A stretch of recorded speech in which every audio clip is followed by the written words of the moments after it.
एक व्यक्ति जेल में है, जेल में आया है। एक व्यक्ति जेल में है, तलवारें 25,000 बटी है, किस किस को बांटी है बताइए आप। 8 तलवारों का सबूत है कि 8 तलवारें बरामद कर ली गई।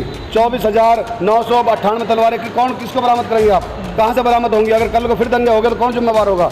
कुरैशी साहब, आपसे एक सवाल है मेरा कि आप फरीदाबाद में रहते हैं, मेवात से काफ़ी करीब है आप, ठीक है, आपने नूर हिंसा को काफ़ी करीब से देखा होगा, क्या वाकई में पत्थरबाजी किया था मुसलमानों ने? को जो कहा जाता है कि मुस्लिम समाज पत्थरबाजी करता है, तो अपनी जान बचाने के लिए पत्थर अगर किसी ने मारे तो आप उस चीज़ को भी तो देश को बताओ कि तलवारें कहाँ से आई, हथियारें कहाँ से आए। पत्थर तो आप सपोज करो, पत्थरों के तो मुस्लिम समाज के, अल्पसंख्यक समाजों के घर होते हैं, मजदूर लोग होते हैं। भाई पत्थर अपने घरों में से लाके अमेरिका से पत्थर नहीं मंगाए, लंदन से पत्थर नहीं मंगाए, कोई विदेश से पत्थर नहीं मंगाए। पत्थर तो हमारे पत्थरों के घर हैं, हमारे झुग्गी झोंपड़ियों के घर हैं। पत्थर तो अभी यहाँ मिल जाएंगे आपको, महल में पत्थर मिल जाएंगे, पत्थर मार दिया। लेकिन मेन इशू, मेन तलवारें कहाँ से आई, राइफलें कहाँ से आई, इस चीज़ का आपने मुद्दा उठाया। लेकिन सवाल ये पैदा होता है कि हिंसा के बाद इतने टाइम के बाद आप जागे क्यों? मीडिया पे हरियाणा के नूह और मेवात में जो भाईचारे को तोड़ने का काम किया है वो एक्सपोज हो चुके हैं। 2 लोग, एक बिट्टू बजरंगी, एक मानू मानेश्वर, जिसने देश में आग लगाने का काम किया और देश के अंदर, हरियाणा के अंदर नफरत फैलाने का काम किया, वो लोग एक्सपोज हो चुके हैं। और मानेश्वर इतना बड़ा हो गया कि उसको नहीं ढूंढ पा रहे। हम लगातार इसी बात को रखने का काम कर रहे हैं नेशनल चैनल पे भी कि ऐसे लोगों को अरेस्ट करना चाहिए और जो देश में वाकई में जो भाईचारा बना हुआ है वो बना रहना चाहिए। कुछ सुदर्शन चैनल अपने स्टूडियो में बुलाकर सम्मानित कर रहे हैं। तो वो आरएसएस का चैनल है ना, वो देश समझता है, जो नफरत फैलाने वाले हैं। देशभक्त चैनल नहीं, आपके कहने से कोई नहीं होता ना। आप सबसे ज़्यादा बैन लगाना चाहिए जो नफरत फैला रहे हैं सुबह शाम। ये गोदी मीडिया वाले जो लगातार नफरत की बात करते हैं, हक की बात कौन कर रहा बताइए? और सुनिए, हिंदुओं को जगा रहे हैं। हिंदू को जगाने की जरूरत नहीं है। जब इस देश का कारोबार से हिंदू अपना ताकत है, कोई ये राजनीतिक लोग हैं जो बात करते हैं हिंदू को जगा रहे हैं, जो मुसलमान को, अरे सब जगे हुए हैं भैया इस देश के अंदर। इनको क्या फ़ायदा हो रहा है? ये किसने करा? ये प्लानिंग बहुत टाइम से चल रही थी। जिस तरीके से हमारा एक भाई है पप्पू कुरैशी, जिसने इस चीज़ का खुलासा किया, मैं उसको बुलाना चाहूँगा कि मेरे साथ में है पप्पू कुरैशी साहब।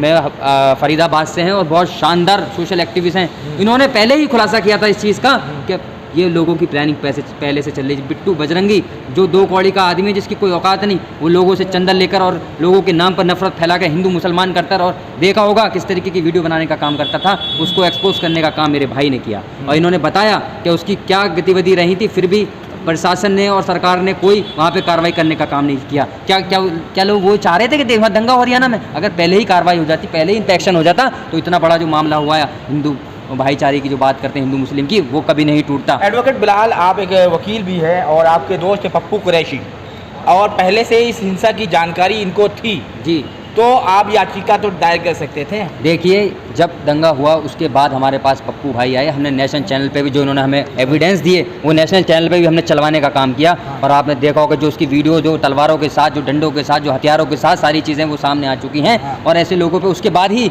जब इन लोगों ने पुलिस से गुहार लगाई, सरकार से गुहार लगाई, उसके बाद उस पर एक्शन हुआ और उसको अरेस्ट करके जेल भेजने का काम किया गया। क्योंकि इन्होंने एक साहस दिखाया, मैं इनको सैल्यूट करता हूँ, जिस तरीके से इन लोगों ने ऐसे लोगों को जो नफरत फैला रहे थे उनको अंदर कराने का काम किया। और यही काम मानू मानेश्वर के साथ हो जाता तो इतनी बड़ी हिंसा नहीं हो। जो लगातार किसके खिलाफ हत्याएं की धाराएं, उस पर कार्रवाई नहीं होती है। जो लगातार नफरत वीडियो बनाकर फैला रहे हैं, जो कह रहे हैं देश हम आ रहे हैं और ये कर लो, फलाना कर लो, ये सब पहले की बातें हैं। अगर हो जाता तो ऐसा कुछ भी नहीं होता। हमारी यही मांग है, शांति बनी रहनी चाहिए, चाहे वो कोई सा भी देश के अंदर कोई सा भी प्रदेश हो, चाहे बिल्डरों से चलाकर ये क्या साबित करना चाहते हैं? गरीबों के जो बेसहारा हैं, जो बेचारे गरीब हैं, जो कमाने वाले, उनके यहाँ बिल्डरों से एक तरफा कार्रवाई करके ये संदेश देना चाहते हैं कि हम लोग इन लोगों पत्थरबाजी करेंगे तो कार्रवाई नहीं होगी। पत्थरबाजी आपने देखा, किसने करी? सबने देखा, देश ने देखा। जो लोग पत्थर, सुनिए, चाहे इधर से हो उधर से, पत्थरबाजी जिसने करी उस पर सख्त कार्रवाई होनी चाहिए। यहाँ पर कोई हिंदू मुस्लिम का एंगल नहीं देखना चाहिए। कार्रवाई वो होती है कि चाहे वो गलत कर रहा हो, कानून के हिसाब से उस पर कार्रवाई होनी चाहिए, ना हिंदू मुस्लिम की बात होनी चाहिए। हम तो ये कह रहे हैं जो लोगों को पाल के सरकार रख रही है, जिनका ऑलरेडी नाम है मानू मानेश्वर, उनको तो अरेस्ट नहीं करते। उनके ऊपर तो ना राजस्थान की सरकार कोई कर रही, ना हरियाणा की सरकार एक्शन ले रही, ना उसको अरेस्ट कर रही। वो लगातार आज भी वीडियो बनाकर डाला, आज भी धमकी दे रहा, थ्रेट कर रहा है। क्या वो इतना बड़ा होगा कि भारत की सुरक्षा के लिए अगर सवाल उठ रहे हैं तो उस पर कार्रवाई नहीं होती? अच्छा पप्पू कुरैशी साहब, आपसे एक सवाल है मेरा कि आप फरीदाबाद में रहते हैं, मेवात से काफ़ी करीब है आप, ठीक है, आपने नूर हिंसा को काफ़ी करीब से देखा होगा, क्या वाकई में पत्थरबाजी किया था मुसलमानों ने? देखिए सर, पत्थरबाजी का ना तो हम वहाँ पर थे, लेकिन पत्थरबाजी आज पूरे देश के अंदर एक मुस्लिम समाज को जो कहा जाता है कि मुस्लिम समाज पत्थरबाजी करता है, तो अपनी जान बचाने के लिए पत्थर अगर किसी ने मारे तो आप उस चीज़ को भी तो देश को बताओ कि तलवारें कहाँ से आई, हथियारें कहाँ से आए। पत्थर तो आप सपोज करो, पत्थरों के तो मुस्लिम समाज के, अल्पसंख्यक समाजों के घर होते हैं, मजदूर लोग होते हैं। भाई पत्थर अपने घरों में से लाके अमेरिका से पत्थर नहीं मंगाए, लंदन से पत्थर नहीं मंगाए, कोई विदेश से पत्थर नहीं मंगाए। पत्थर तो हमारे पत्थरों के घर हैं, हमारे झुग्गी झोंपड़ियों के घर हैं। हमारे आप मेवात जाके देखोगे, अभी 100 साल पीछे है मेवात। तो ये पत्थर बाजी करना, पत्थर मारना, इसका कोई इशू नहीं है। पत्थर तो अभी यहाँ मिल जाएंगे आपको, महल में पत्थर मिल जाएंगे, पत्थर मार दिया। लेकिन मेन इशू, मेन ये तलवारें कहाँ से आई, राइफलें कहाँ से आई, इस चीज़ का आपने मुद्दा उठाया। लेकिन सवाल ये पैदा होता है कि हिंसा के बाद इतने टाइम के बाद आप जागे क्यों? मीडिया फेस आपने क्यों किया, पहले क्यों नहीं? हिंसा मीडिया फेस हमने आपको पहले बताया था कि हम 11 तारीख 5वां महीना 2023 हम सीपी साहब के वहाँ कंप्लेंट दे के आए थे इसी बिट्टू बजरंगी के खिलाफ।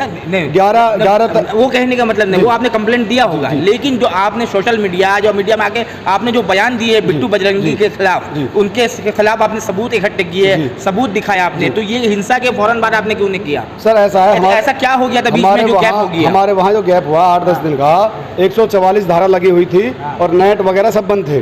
तो लोग बाग सब फरीदाबाद का, मेवात का, सब अपने अपने घरों में पैक थे।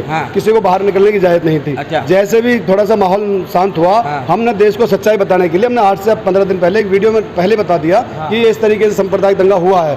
और दंगे होने से पहले हमने 3 महीने पहले तकरीबन ऐसे सोशल मीडिया, जैसे आपका मीडिया है, मीडिया के माध्यम से हमने पहले भी बता दिया था, आगाज कर दिया था कि भाई अगर एक व्यक्ति को नहीं पकड़ा गया, इसमें तलवारें बांटी 25,000, अगर एक बंदे को नहीं पकड़ा गया तो कहीं ऐसा ना हो इलेक्शन से पहले दंगा हो जाए। वो वीडियो हमारी है, हमने लोगों के सामने आवाज उठाई है, जागरूक करा लोगों को। लेकिन फरीदाबाद का भाईचारा आज भी इतना कायम है, इतना बड़ा दंगा होने के बाद आप देख लीजिए फरीदाबाद के अंदर कहीं कोई इस तरीके की घटना नहीं दिखी ना। भाईचारा वो साफ दिखाई दे रहा, कुरुक्षेत्र में मुसलमानों का बहिष्कार किया जा रहा है। देखिए आज जो भी अल्पसंख्यक समाज है सब जागरूक है।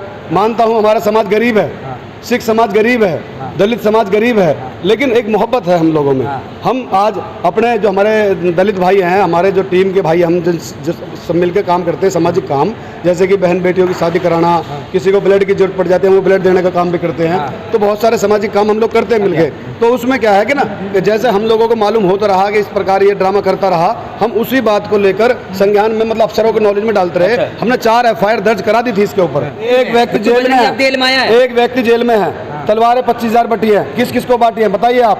8 तलवारों का सबूत है कि 8 तलवारें बरामद कर ली गई। 24,998 तलवारें कौन किसको बरामद करेंगे आप?